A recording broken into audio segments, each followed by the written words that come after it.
नमो वरहंतारं नमो सिद्धारं नमो वार्याणं नमो वज्रायाणं नमो लोये सवसाहूरं शुद्धात्मानमनेकान्तं साधुमुत्तं मंगलम वन्दे संदृष्टसिद्ध्यर्थं संदृष्ट्यर्थप्रकाशकम् मंगलम भगवान वीरो मंगलम गौतम गणे मंगलम मुकुंद कुंदाद्यो जैन धर्मोस्तु मंगलम सर्वमंगल मांगल्यम सर्वकल्याणकारकम प्रधानम सर्वधर्माणां जैनम जयतु शासनम।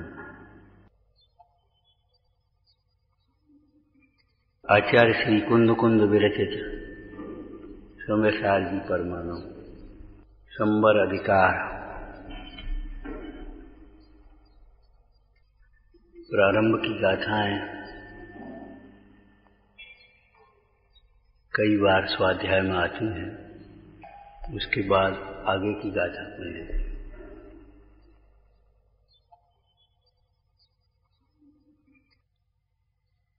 सुख का कारण धर्म है और धर्म का प्रारंभ संवर से होता है। धर्म का प्रारंभ संवर से होता है। आश्रम बंध कर्म के अंतर्गत है और संवर नेजरा मोक्ष ये धर्म, अथवा संवर नेजरा को धर्म कहते हैं और मोक्ष धर्म का फल से। संवर के दो अर्थ होते हैं। संवरणम संवर। अब संवरण का अर्थ होता है रोकना। लोभ का संवरण करो भैया। लोभ का संवरण करने की बात तो बहुत बाद में। मोह का संवरण, जो मोह का संवरण नहीं कर सकता वो लोभ का संवरण कैसे करेगा?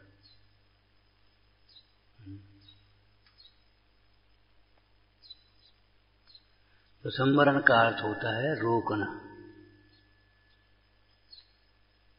और दूसरा संवरण का अर्थ होगा संवरण, सम्यक प्रकार से वर्ण करना।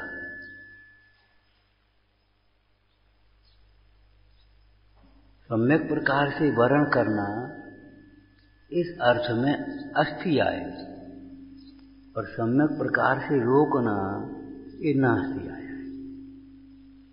अस्थि पूर्वक नास्ति होती है।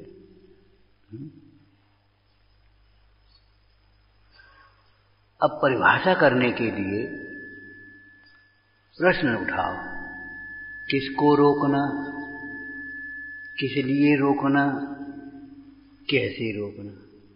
परिभाषा बन जाएगी यार। किसको रोकना,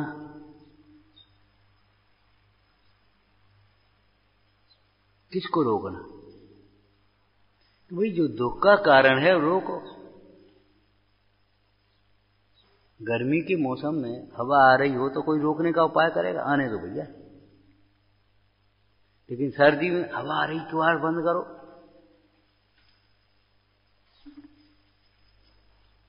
घर में अपने पिताजी आए, भैया आए, कोई रोकेगा? रोको नहीं।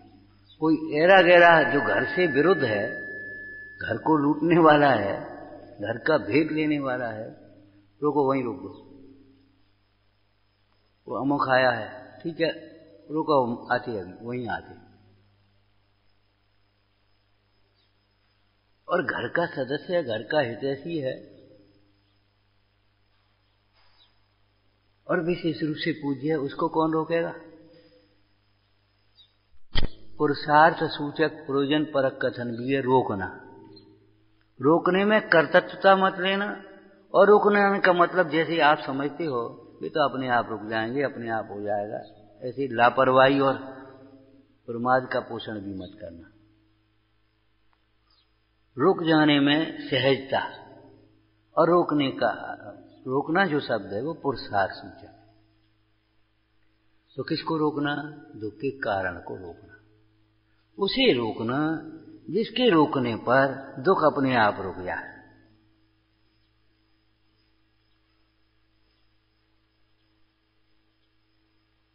समझ में आया? जिसके रोकने पर दुख रुक जाए।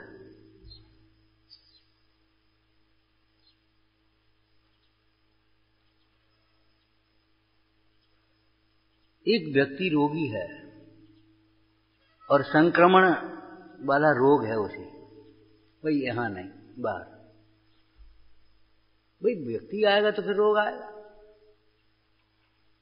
मां आएगा तो बालक आएगा, बालक आएगा तो रोना धोना, हल्ला गुल्ला होगा।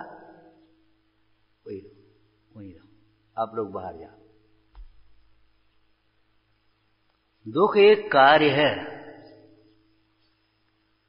और कार्य कारण से होता है। कारण के अभाव होने पर कार्य का अभाव अपने आप हो जाता है, और जब तक कारण रहेगा तब तक कार्य रहेगा। अब कारण भी दो प्रकार के, एक अंतरंग कारण, एक बहिरंग कारण, मूल कारण और बाह्य कारण। अब विचारना, मूल कारण को तो न रोके और बाह्य कारणों को रोके तो थोड़ी बनेगी बात।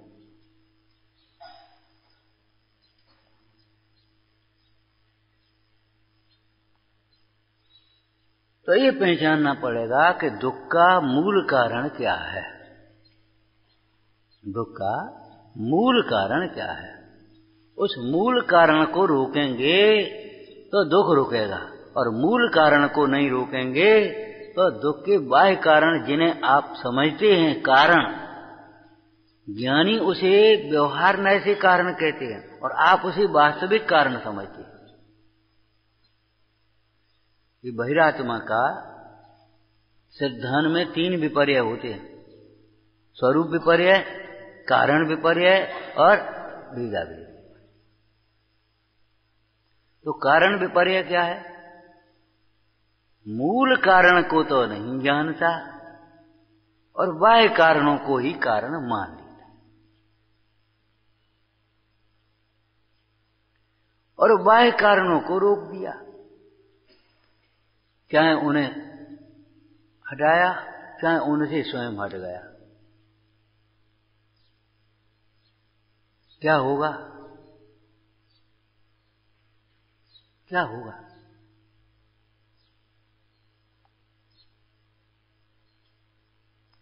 मूल कारण बना है जहां करना, और बाह्य कारण को रोके।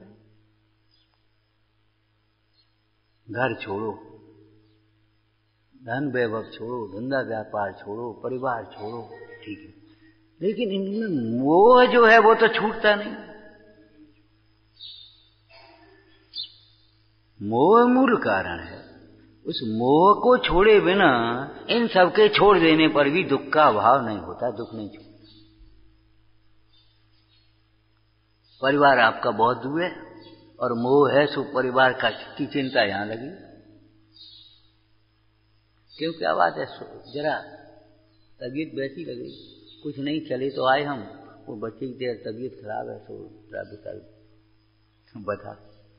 बच्चा कितनी दूर है, वो चले तो आए, कह तो आए हम लड़के से वो रजिस्ट्री करा देना, और अब्बू जाने वो क्या पहुंचेगा क्या नहीं, अब वो विकल्प लगाए। यहां आने पर भी दुख दूर नहीं होगा।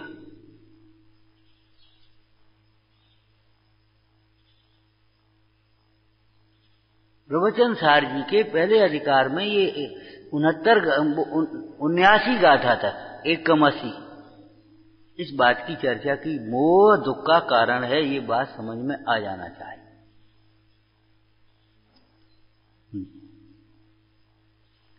इसमें बहुत भेद विज्ञान हुआ है और बहुत बच गए।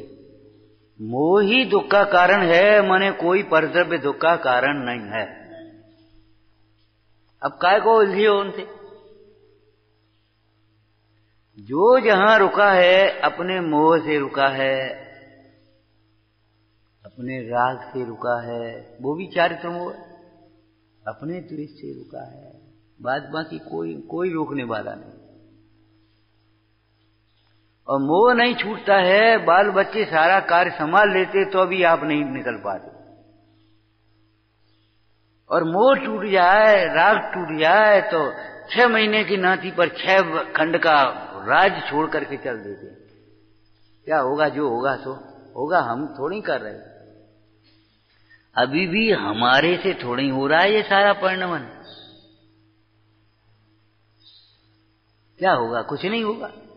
उसका परिणमन, जो वस्तु का परिणमन है वह असहाय होता है। असहाय समझते होगे? असहाय, किसी दूसरे की सहायता की जरूरत नहीं है। असहाय का मतलब ये है। देखो, अज्ञानी भी अपने को असहाय अनुभव करते हैं। शरीर की कमजोरी हो, पैसा नहीं हो, जरा तकलीफ हो, रोग आदि हो जाए, क्या करें, अब तो भैया असहाय हो गए। अज्ञानी असहायपने का अनुभव कब करते हैं? जब कोई बाह्य सहाय नहीं दिखाई देता। असहाय, काहे के असहाय? और ये असहायपने का अनुभव होता है काहे के कारण? पर में एकत्व बुद्धि, पर में कर्तृत्व बुद्धि के, पर में स्वामित्व बुद्धि के कारण असहायपने का अनुभव होता है। भैया थोड़े सीधे बैठ जा, भैया थोड़ी सुन लो 2 बातें, समझ में आया?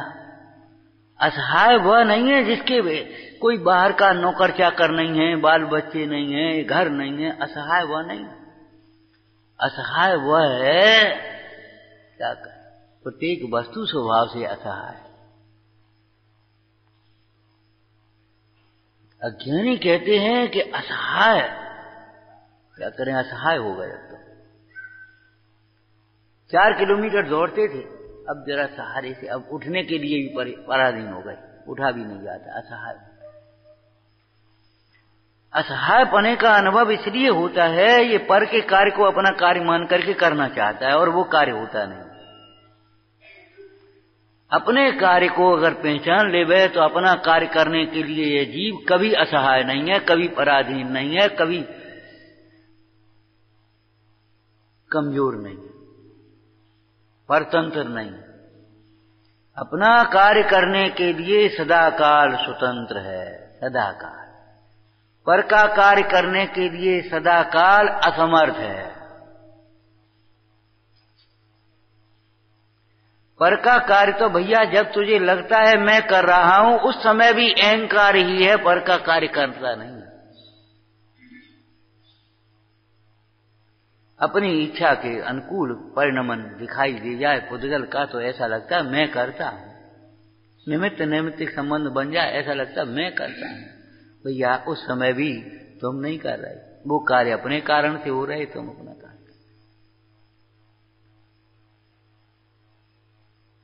हूं स्वतंत्र। क्या स्वतंत्र? ये कोई केवल गाने की बातें नहीं है। हूं स्वतंत्र। क्या स्वतंत्र? अपना कार्य करने के लिए सदा काल स्वतंत्र है, ध्यान रखना।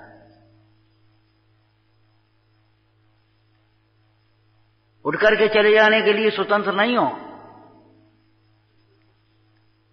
बोलने के लिए स्वतंत्र नहीं हो, खाने पीने के लिए स्वतंत्र नहीं हो, कमाने के लिए स्वतंत्र नहीं हो, भेद विज्ञान करने के लिए, आत्मानुभव करने के लिए, अपनी आराधना करने के लिए सदा काल स्वतंत्र। जो अटका है, जो रुका है, केवल अपने मोह से, कोई रोकने वाला नहीं। तेरे ज्ञान का, दर्शन का, सुख का, प्रभुता का, आराधना का, मोक्ष मार्ग का शब्द कुछ भी कह लो, घात करने वाला है तो केवल एक मोह।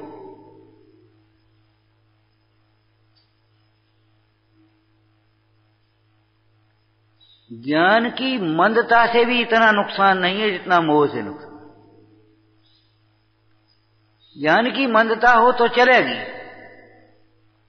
कि साहब इतनी मंदता हो, असंगी हो, अरे तो असंगी तुम थोड़ी तुम्हारी बात कर रहे भैया, क्यों परेशान हो रहे? लेकिन हम ये कह रहे हैं असंगी भी इतना पाप नहीं बांधता जितना संगी और मोह की तीव्रता वाला बांधता। क्योंकि असंगी विचार ही तो नहीं कर पाता, कोई बात नहीं, लेकिन संगी तो वो मोह की तीव्रता में विपरीत विचार करता है। क्यों? असंगी जीव किसी का बुरा विचारता है? बोलो, किसी से ईर्ष्या का विचार करता है? किसी की निंदा करता है? बताओ, असंगी जीव विचारता नहीं तो उल्टा भी तो नहीं विचारता। लेकिन मोह की तीव्रता वाला जीव संगी भी हो तो तीव्र उल्टा विचार करेगा।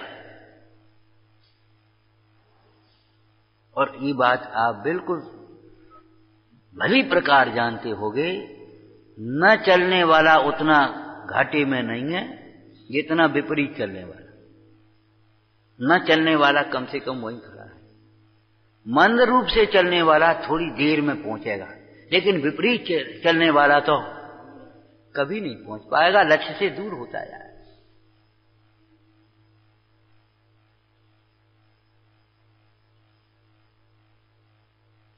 एक प्रसंग में नहीं, लौकिक सारे प्रसंगों में।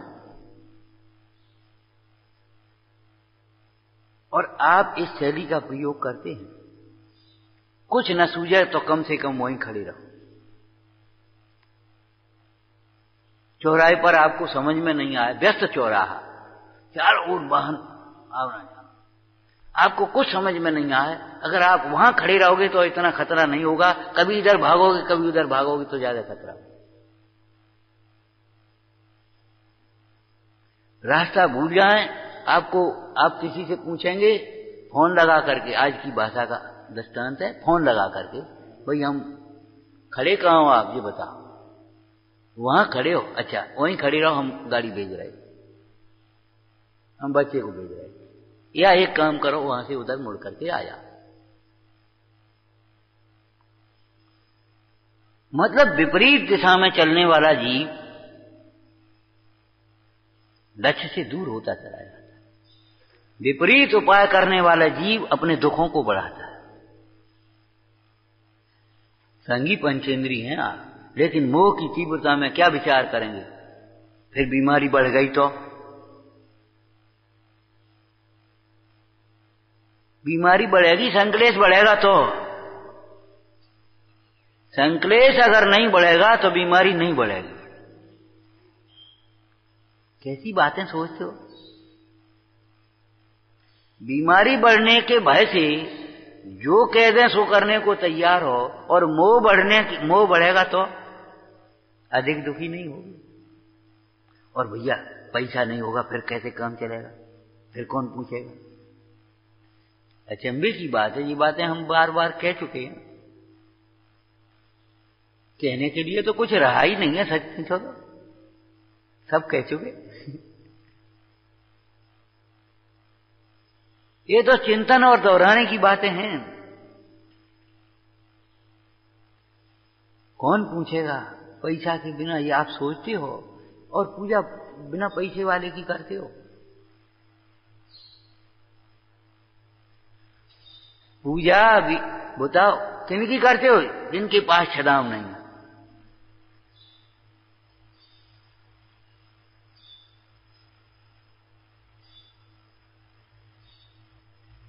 विचार करो, कौन पूछेगा? पैसा नहीं होगा तो फिर कौन पूछेगा, इसलिए पैसा कमा लेना चाहिए। लेकिन ज्ञान नहीं होगा तो कैसे सुखी होंगे? क्या काम आएगा ये पैसा, तो यहीं रह जाएगा। इसलिए तत्व ज्ञान का अभ्यास करना चाहिए। यहां नहीं, ये नहीं सोचेंगे पैसा नहीं होगा तो कौन पूछेगा। अब देखो, अपना घर काम आता है, अभी तो ठीक है हाथ पांव चल रहे, चाहे कहीं घूमो, अपना घर ही तो आखिर, फिर कौन काम आएगा, फिर कौन पूछेगा, फिर क्या करोगे? मैंने इस प्रकार की विपरीत सोचा चलते हैं, बस वो विपरीत दिशा में चला जाता है। इसलिए अपना एक घर बना लेना चाहिए, हम ये कहते मोह नहीं छूटता, वेश बदल जाता है, क्रिया बदल जाती हैं, स्थान बदल जाते हैं, और फिर काम वही अपना एक क्वार्टर बना लो, अपना एक मठ बना लो। अरे अपना को पहचान लो, ये काम कौन है? नहीं, वो तो ठीक है, वो तो होता रहेगा। एक संकल्प ये नहीं बनता, अपने को पहचान लो, अपना घर पहचानो,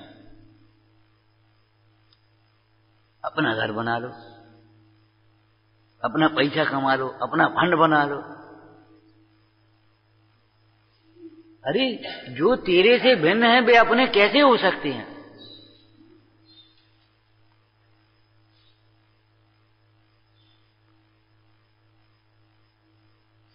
मैंने इतना ऐसा देखता है कि जैसे इन सब के बिना हमारा काम ही नहीं चलता। सदैव ध्यान रखना, प्रत्येक वस्तु अपने में परिपूर्ण है, सामर्थ्यवान है। प्रत्येक वस्तु अपना अपना कार्य करने के लिए पूर्ण समर्थ है। एक कर्तृत्व नाम की शक्ति है प्रत्येक वस्तुत्व नाम का गुण है प्रत्येक वस्तु में, है कि नहीं? निरंतर स्वाधीनता पूर्वक अपना कार्य करे, बिना किसी के अवलंबन के। अवलंबन से कार्य करने की कोई व्यवस्था नहीं, सहारे की कोई व्यवस्था नहीं, कोई सहारा है नहीं। अरे सहारे की जरूरत नहीं है भाई, कोई सहायक नहीं है, सहायक की जरूरत नहीं है। और व्यवहार में अगर आप विचार करें तो आप फिर भी उल्टा सोचते हैं। धर्म पाप के उदय में भी सहायक होता है, और सामग्री पुण्य के उदय में भी सहायक नहीं होती।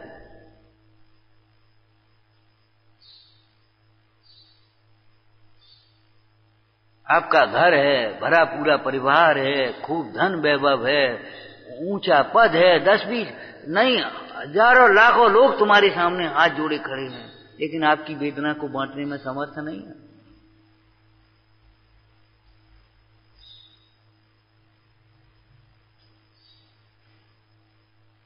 चाहे निर्धन हो, चाहे चक्रवर्ती हो, चाहे देव हो, चाहे नारकी हो, चाहे चिरयंच हो, मोही जीव कहीं कोई किंचित मात्र भी सुखी नहीं, कभी सुखी।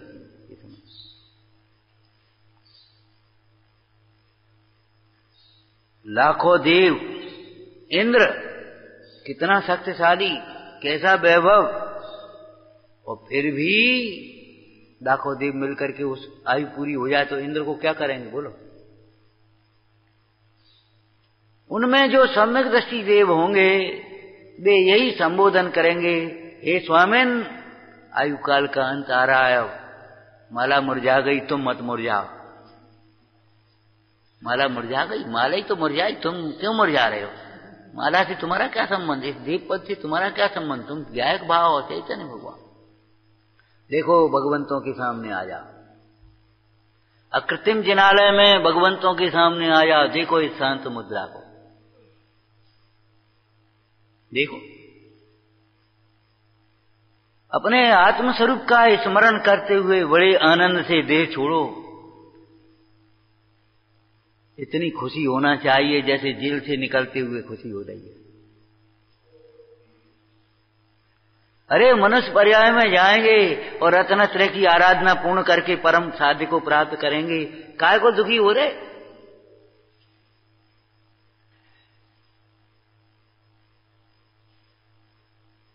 सम्यक दृष्टि धर्मात्मा जीव होंगे साधर्मी के रूप में, तो वे यही तो कहेंगे, सहाय कौन करेगा? विचार करो, लंका में सीता जी का कौन सहायक था? उस जंगल में कौन सहायक था जब वनवास हुआ था? अरे अग्नि का कुंड खड़ा है सामने, अग्नि का ऐसा कुंड, एक बार को राम भी कब गए, प्यार मोह का ऐसा, राम भी कब गए। ओहो, इस अग्नि से कौन बचेगा? सीता अग्नि, अच्छे क्या जाने शील कुशील की परिभाषा। मैंने क्या क्या दिया, अब क्या करूं? जब लोग रोक रहे थे तब मानी नहीं। चुप रहो, क्या कहते हो? उस दिन तुम्हें ही लोग दोष लगा रहे थे, आज कह रहे हो नहीं नहीं रहने दो रहने दो, सीता निर्दोष है। उस दिन तुम्हें ही लोग तो कह रहे थे, अब तो सीता अग्नि परीक्षा देगी। एक बात, लेकिन निशंक है तो कौन? राम भी निशंक है, ध्यान रखना। छायक सम्यक दृष्टि है, तद्भव मोक्षगामी है श्रद्धा की अपेक्षा।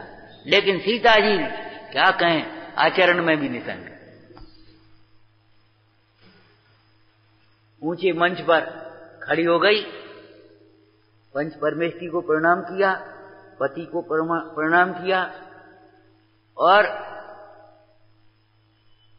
यदि मेरे शील में कोई दूषण लगा हो, अरे जिनने होश की बात नहीं है, स्वप्न में भी मैंने, मेरे चित्त में भी, स्वप्न में भी और चित्त में भी राघव के अतिरिक्त यदि किसी के प्रति पति जैसा भाव हुआ हो तो अग्नि भस्म कर देना, और नहीं तो जल हो जा, नातर जल हो जाए। हे भगवान लाज रखियो, बचियो, अब तुम्हारी हो और तो कोई है नहीं। अब ये गिड़गिड़ाना दीनता नहीं होती, सम्यक दृष्टि जीवन। सम्यक दृष्टि जीव को लघुता होती है, प्रभुता होती है। न प्रभुता का मद होता है, अभिमान नहीं होता, और न दीनता होती।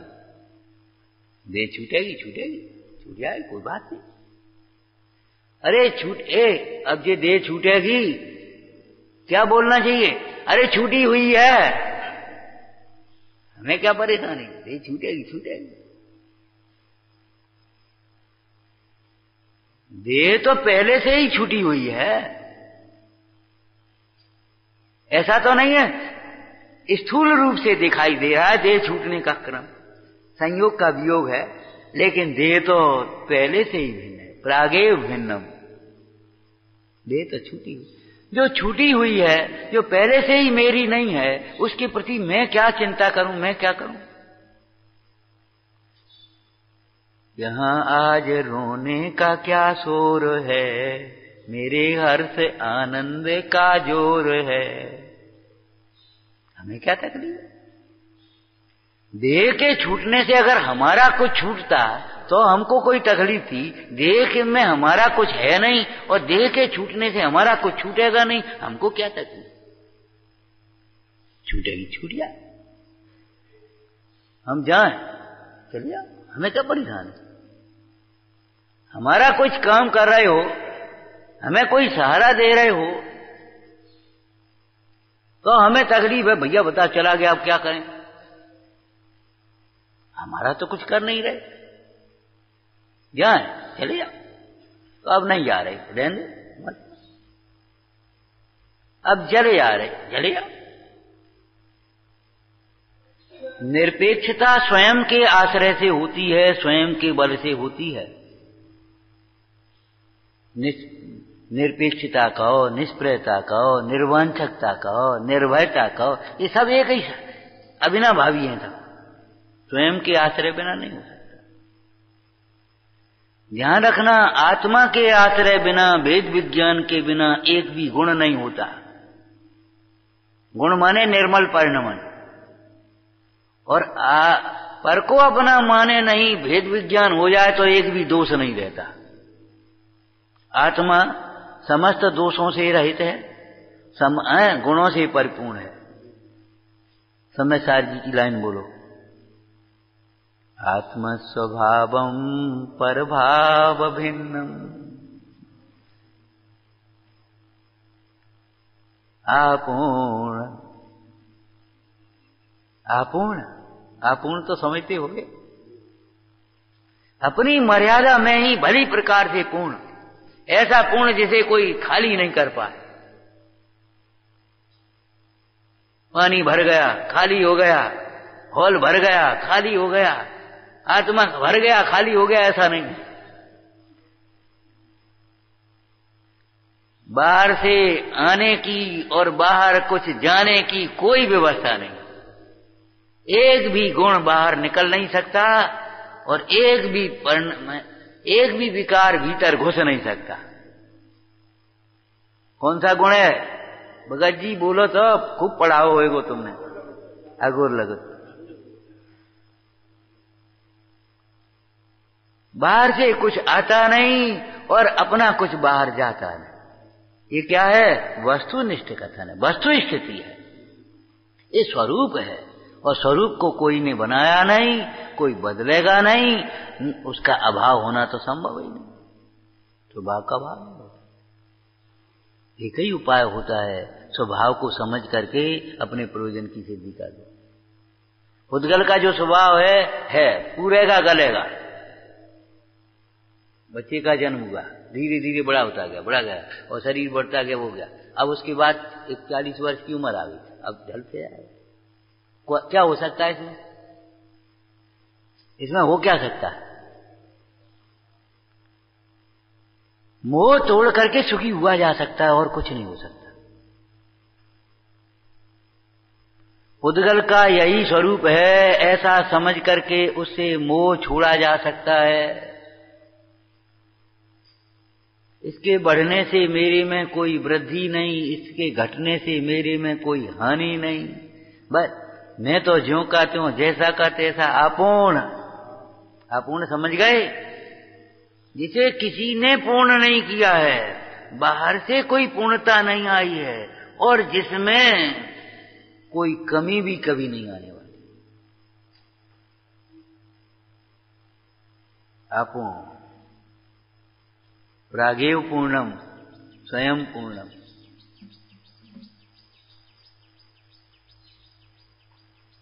गाते हो गया, मैं हूं अपने में स्वयं पूर्ण। अध्यात्म हो गया, आगम सब हैं अपने में।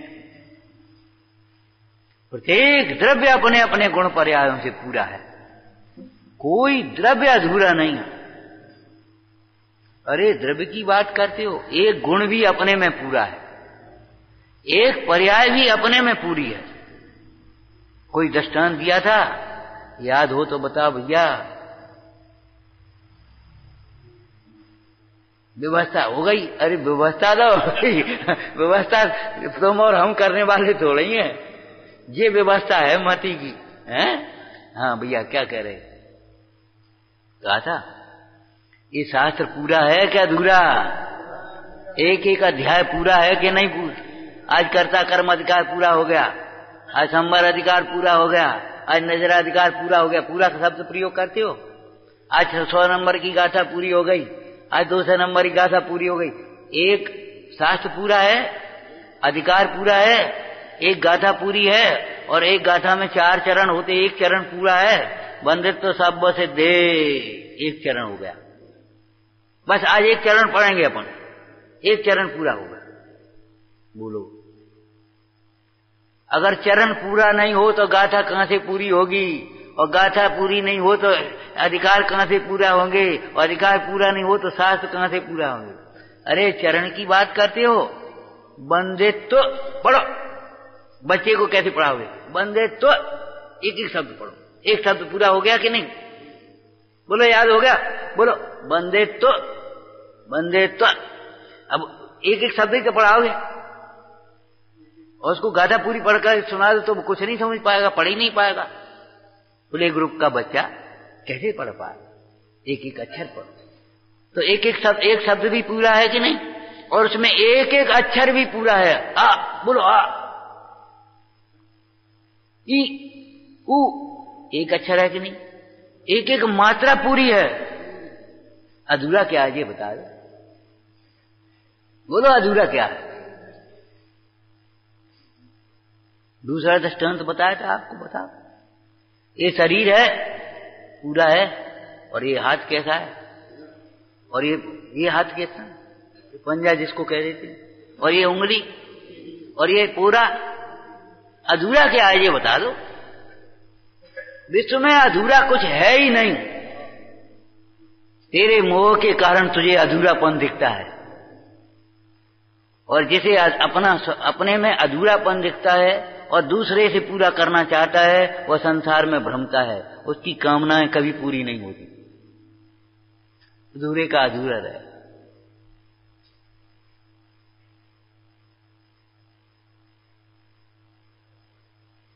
जहां से शुरुआत की वहीं पूर्णता आएगी। अपनी पूर्णता अपने में देखो, बस पूरा करने की कोशिश मत करो। तुम क्या करोगे पूरा? प्रत्येक द्रव्य, प्रत्येक गुण, प्रत्येक पर्याय हे अपने अपने में परिपूर्ण है।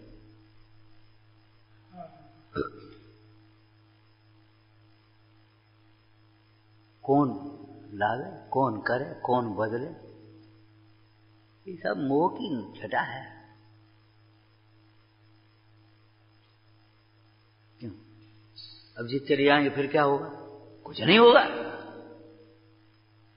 कुछ नहीं होगा। होगा क्या? हम चले जाएंगे फिर क्या होगा? कुछ नहीं होगा। अपने बिना केवल अपना परिणमन रुकेगा, अपने बिना केवल अपना परिणमन रुकेगा, दूसरे का कुछ भी नहीं रुकेगा। तो अपने बिना अपन होते नहीं कभी, इसलिए अपना परिणमन कभी नहीं रुकता। आप सो चाहे बैठो, चाहे स्वाध्याय करो, चाहे अपने बातें करो, जो कुछ भी करना हो करो, घड़ी अपने हिसाब से चलती रहेगी, रुकेगी एक। अरे वो घड़ी सैलवाड़ी तो रुक जाएगी, उसकी बात नहीं कर रहे, वो घड़ी थोड़ा ही है। ये प्रवाह रुकेगा। द्रव्य में अनादि काल से पर्यायों का प्रवाह चला आ रहा है और अनंत काल तक चलता रहेगा। एक भी क्षण में, एक भी क्षण को रुकता नहीं, ब्रेक नहीं। इसको हम अविच्छिन्न धारा कहें, अखंड धारा। ये अखंड दीपक, अखंड धारा है कहते ना, तो ये ज्ञान, सम्यक ज्ञान है, वही अखंड दीपक है। और जो आत्मा के आश्रय से जो रत्नत्रय की धारा प्रकट हुई, सुख की धारा प्रकट हुई, वही अखंड धारा। आत्मा के आश्रय से जो शांतता प्रकट हुई, वह अखंड रूप से चलती रहेगी अनंत काल तक। बाद बाकी तुम यहां बहुत शांति है, थोड़ी देर को लगेगी, भूख लगेगी, सो फिर शांति होने लगी। कोई व्यवस्था, खेत तो अच्छा है लेकिन व्यवस्था नहीं। चलो अपन शांति है तो रहो ना। ये तुम्हारी कल्पना अलग है। हम बार बार कहते इस बात को, देखो अपने को भ्रम से कल्पना करके ज्ञानी मान लेना अलग बात है, ज्ञानी होना अलग बात। कुछ साहस पढ़ लिए, श्लोक याद हो गए, बढ़िया बोलना आ गया, अपने को ज्ञानी मान लिया, सब लोग कहने लगे। और पंडित जी पंडित जी पंडित जी पंडित जी ने समझ ली हम पंडित जी हो गए। भैया पंडा बुद्धि जब तक नहीं है, भेद ज्ञान की बुद्धि जब तक नहीं प्रकट हुई, तब तक पंडित जी कैसे हो गए? ये तो बताओ। पंडित जी है, आप पंडित जी हो ना? हाँ साहब, बस खुश हो गए, बोले कुछ नहीं लेकिन खुश तो हो गए पंडित जी हैं। पंडित जी हो तो बताओ, समय सार की 80वीं गाथा कौन सी है? वो बहुत दिन से दोहराई नहीं, अभी आप देख के बता दी, कोई बात नहीं। या तुमको याद है तो तुमने सुना दी। समय सार में कितनी गाथाएं हैं ना साहब? नियम सार में कितनी गाथाएं? कौन कौन स्वामी के कितने ग्रंथ हैं? अनुयोग कितने होते हैं? कर्म कितने होते हैं? सम्यक दर्शन के कितने अंग हैं? सब आपने सुना दिया। वाह शाबाश, बहुत अच्छी बात, बहुत बढ़िया।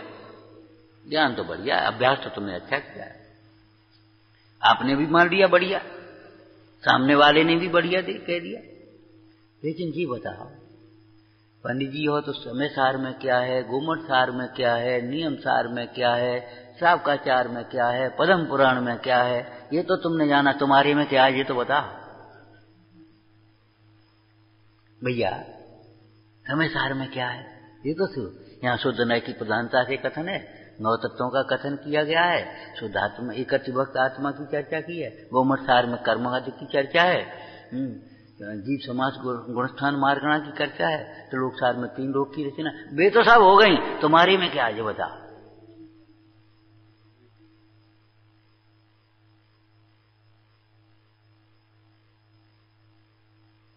ये बताओ तुम्हारे में क्या है? जब तक तुमने ये नहीं जाना, तो भी बिना देखे अटकल से शास्त्र में से देख करके कह दिया ये हम नहीं मानेंगे।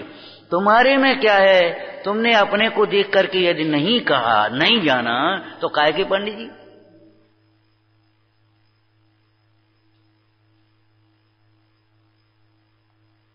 बड़ी शान से दिखाने लगो, ये हमारे मामा का घर है, ये हमारे चाचा की गाड़ी है, ये हमारे फलाने की फैक्ट्री है, ये हमारे पड़ोसी का बिल्डिंग है, ये हमारे फलाने। तुम्हारा क्या है? हम तो साहब मुंह भरी बेचत। तो तुम काहे के धनी हो गए? ये बताओ, ये बताओ। ये पड़ोसी का बंगला है, ये मामा की फैक्ट्री है, ये चाचा का घर है, ये उनकी फूफा की गाड़ी है, तुम्हारा क्या है? ये बताओ। ये कोई तरीके गए भाई? जब तक तुम्हारा धन क्या है, तुम धनी काहे से हो? ये बताओ। तुम ज्ञानी काहे से हुए? ये बताओ।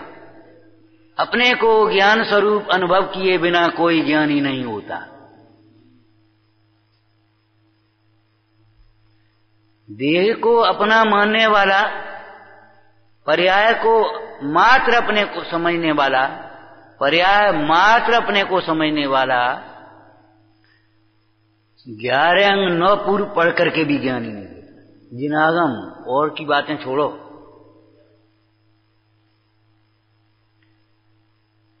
जिन्हें जिनागम की पता नहीं है, जिनागम का ही अभ्यास नहीं करते, अथवा अध्यात्म से अरुचि लगते, उनके ज्ञानी होने की बात तो बहुत दूर है। लेकिन हम तो ये कह रहे हैं, सारे शास्त्रों का अभ्यास करने के बाद भी यदि अपने को ज्ञान स्वरूप अनुभवता नहीं है, तो काय से ज्ञानी हुआ? नहीं, ये आप कह रहे हो, हम नहीं कह रहे। हम भी कह रहे हैं। बोलो क्या कहना? पूछो। हम जिम्मेदारी से कह रहे, हम ये नहीं कह रहे इसमें लिखा है। कह रहे अपने को आप रूप अनुभव किए बिना, ज्ञान रूप अनुभव किए बिना कोई ज्ञानी नहीं होता। क्या मतलब हुआ? भ्रम से ज्ञानी मत मान लेना, अपने को आप रूप अनुभव किए बिना। क्या हम ज्ञानी हो गए तो दुनिया को समझाने की चेष्टा करने लगो? ये बड़ी बीमारी होती है। ज्ञान का मद है, ज्ञान के मद का ही प्रभाव समझ लो। स्वयं समझने की चेष्टा न होना, जो समझा है उसे प्रमाणित न करना और दूसरों को समझाने लगना, ये ज्ञान का मद है, ज्ञान नहीं है। ध्यान रखना।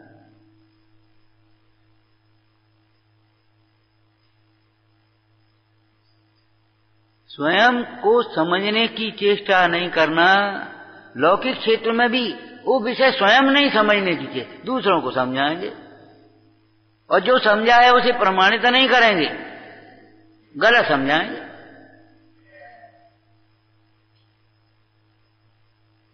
ये ज्ञान के मद की पराकाष्ठा समझ लो।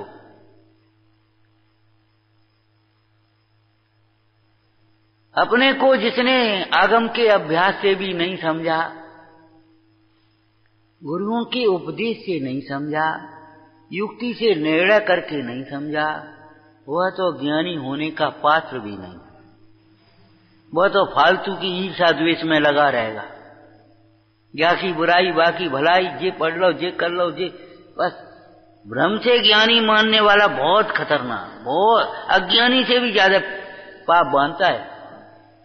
जैसे कहा था ना, असंगी से भी ज्यादा पाप बांधेगा संगी होकर के भी विपरीत विचार करने वाला।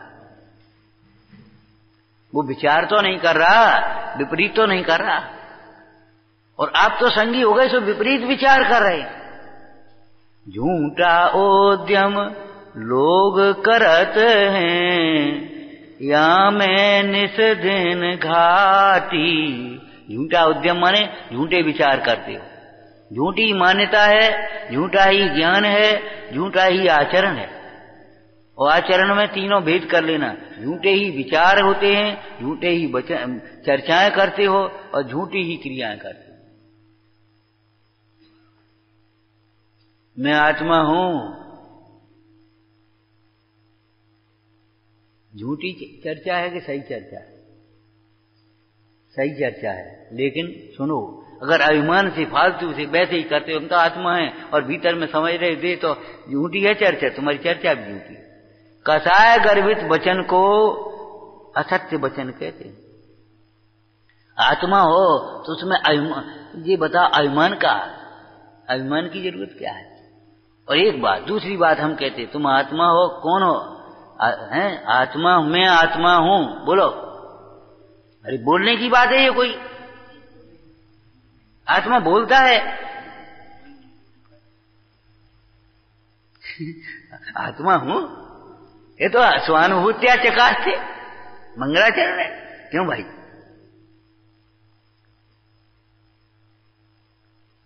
मैं आत्मा हूं, उत्तर दीजिए। हो गया उत्तर?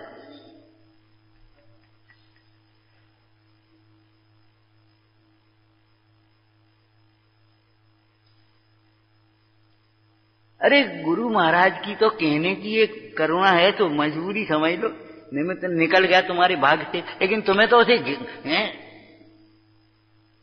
प्रमाण कर लेना चाहिए। दर्शाऊं तो प्रमाण कर। आगम के अभ्यास से, गुरु के उपदेश से, युक्ति के अवलंबन से जो अपने को आत्मा नहीं जानता, वह तो अज्ञानी होने का पात्र भी नहीं। जिनागम के अभ्यास से नहीं जानता आत्मा, वैसे आत्मा नास्तिकों को छोड़कर सब आत्मा मानते। अगर आत्मा हो तो बताओ कैसे आत्मा हो? क्या सुना आत्मा होता है? आत्मा आत्मा बस अकेला सुना होता है? अनंत गुण पर अनेकांत आत्मा का आत्मा होता है। अनंत धर्मात्मक आत्मा है। ज्ञानमय आत्मा है कि नहीं है? और ज्ञानमय नहीं है, ऐसे आत्मा क्या करोगे? और आनंदमय आत्मा नहीं हो तो आत्मा को क्या करोगे? भाई हमारा प्रयोजन तो दुख दूर करने का और सुखी होने का है। और तुमने कोई आत्मा कितने लोग कहते हैं? अजीब अधिकार के प्रारंभ में पढ़ लेना, जीव अजीब अधिकार में है ना 39 गाथा से। अंत में क्या लिखा है? 8 प्रकार तो कह दिए। दुर्विद्य और यों ही समझता कुछ नहीं है, यों ही। बहुत लोगों की आदत होती है अप्रामाणिक बोलने की, पता नहीं है और तो भी वो उन्हें किया होगा, तो हमें मालूम नहीं, तो काहे को कह रहे बिना किया होगा? लेकिन वो कुछ न कुछ बोलना है। दुर्बुद्धि यों ही और बहुविधि आत्मा पर को कहे, बेसर्व नहीं परमार्थवादी। अब परमार्थवादी नहीं है तो कौन है बताओ? जो परमार्थवादी नहीं है वह व्यवहारवादी भी नहीं होता, वह मिथ्यावादी होता। परमार्थ के ज्ञाता प्रयोजन बस देह को आत्मा कहते हैं, वो व्यवहार का कथन है। अरे परमार्थ दृष्टि बिना व्यवहार कैसा? नियत साफ हो तब तो तुम्हारी हंसी है, और नहीं तो कुशील है। हंसी का हम तो हंसी कर रहे थे। अगर नियत साफ है और तुमने उठा ली कोई चीज तो ठीक है, कोई बात नहीं, हंसी कर रहे थे हम तो समझा रहे थे।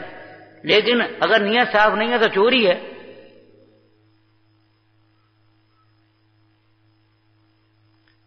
दो बच्चे पढ़ते थे, बस इतना ही कहेंगे।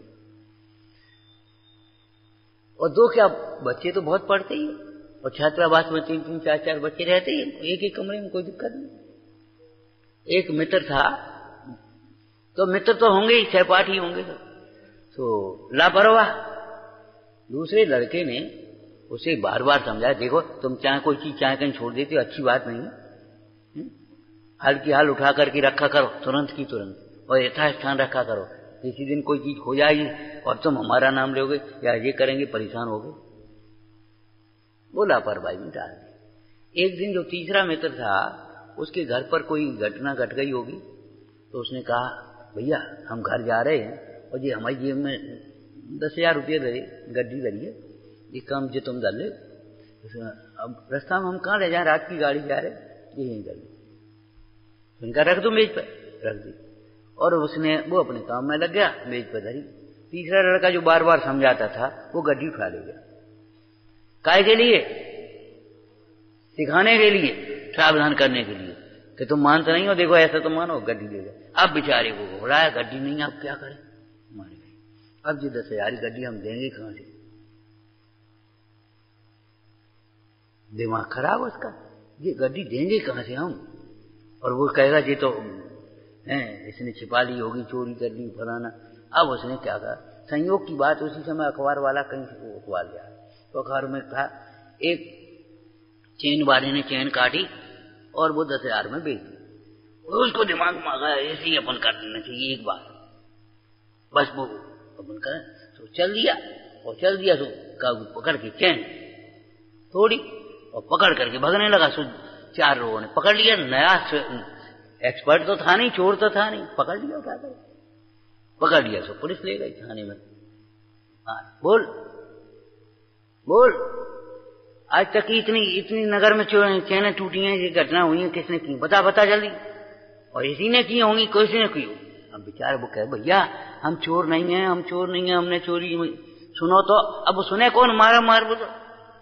और इतना मारने लगे तो उसने कहना पड़ा वो हम ही ने करी। और दूसरे दिन अखबार में निकाल दिया कि पकड़ा गया, साल महीनों से अपराध करने वाला, चेन काटने वाला तो पकड़ा गया। पकड़ करके उसकी तो हंसी हुई, उसका क्या हुआ? वो घटना तो बात की अलग है, वो लड़के को मालूम पड़ा उसके ऐसे हो गया, अब क्या करना, वो समझ गया। उधर वो उसके पिताजी सोच रहे थे क्या होगा। खैर निपटू करके वो बात सब शांत हो गई, समझ गई। लेकिन हंसी होती है ऐसी।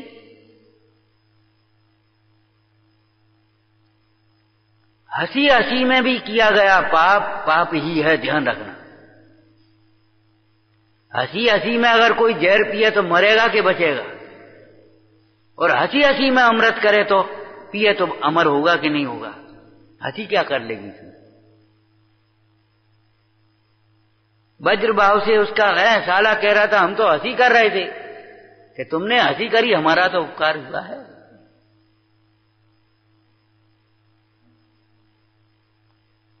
विचारना, आत्मा कैसा आत्मा है?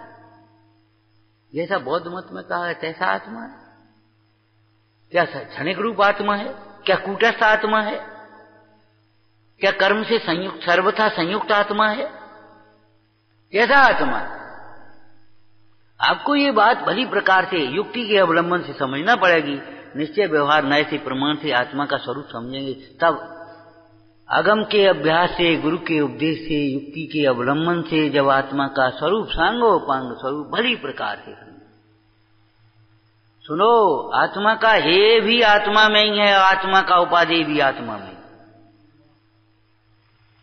आत्मा का मोह जो परिणाम है, राग द्वेष अज्ञान रूप परिणाम है, वही है पर। हाँ, शोधने से जब आत्मा को देखेंगे तो मोह राग द्वेष का परिणाम है ही नहीं, उसमें हे का प्रवेश ही नहीं है, वो सर्वथा सर्व प्रकार से उपादेय है। लेकिन अगर उस हे को नहीं पहचानेंगे, जो हम प्रारंभ में चर्चा कर रहे थे, दुख के मूल कारण को नहीं पहचानेंगे और बाह्य कारण को कारण मानते रहेंगे, तो जीवन उन्हीं को उलट पुलट में हटाने मिलाने में चला जाए। अरे रे प्रभु, ये मोह की ही महिमा है। बाहर की व्यवस्थाएं बनाने में जीवन पूरा हो जाता है, अपनी मति व्यवस्थित नहीं कर पाते। अगर अनुकूल हो जाए तो बहुत अच्छी व्यवस्था बनाई सो खुश हो गए, और प्रतिकूल बनाई, क्या व्यवस्था करते सो दुखी हो गए। ध्यान रखना, भ्रम से ज्ञानी मान लेना अलग बात है, ज्ञानी होना अलग बात है। आगम के अभ्यास से, गुरु के उपदेश से, युक्ति के अवलंबन से जब ज्ञान स्वरूप आत्मा का निश्चय कर लेता है, तब वह ज्ञानी होने का पात्र होता है। समझ में आया ना? और जब अपने को ज्ञान स्वरूप अनुभवता है, तब वह ज्ञानी होता है। इसी प्रकार भ्रम से धर्मात्मा समझ लेना अलग बात है। आत्म स्वरूप को अनुभवता हुआ जीव जब क्रोधादि कषायों से रहित होता है, उत्तम क्षमादि भाव रूप परिणमित होता है अथवा रत्नत्रय रूप परिणमित होता है, तब आत्मा धर्मात्मा होता है। उसका नाम धर्म है। और तुम देह की 4 चक्रियां करके या कुछ और कुछ कर करा कषाएं मंद हो गई, अपने को भ्रम से धर्मात्मा मान लेना अलग बात। ऐसे ही अनुकूल साधनों में अपने को भ्रम से सुखी मान लेना अलग बात है। और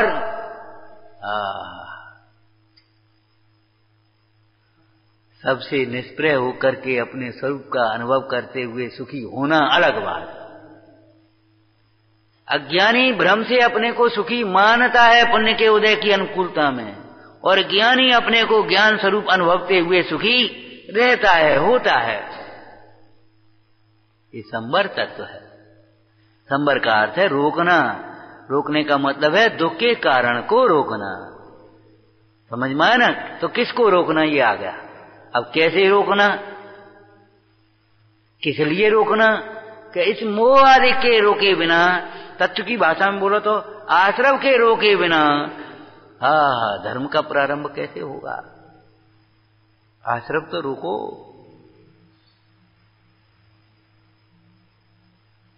निर्जरा क्या करेगी? 4 जाएं और 10 आएं, 4 जाएं और 10 आएं, खाली कैसे होगा? पुराने कर्म गए नए कर्म आए, पुराने कर्म गए नए कर्म आए। ये जीव निष्कर्म कब अवस्था को प्राप्त कैसे हो पाएगा? संवर पूर्वक निर्जरा ही मोक्ष का कारण है। संवर बिना की निर्जरा क्या कारण? निज काल पाए विधरना तासों निज काज न करना। संवर अधिकार की गाथा अपन स्वाध्याय में बांटेंगे। वाणी भारती तो जबू दिन रे, दो तेरी शरणा गए सो पावे सुख चैन।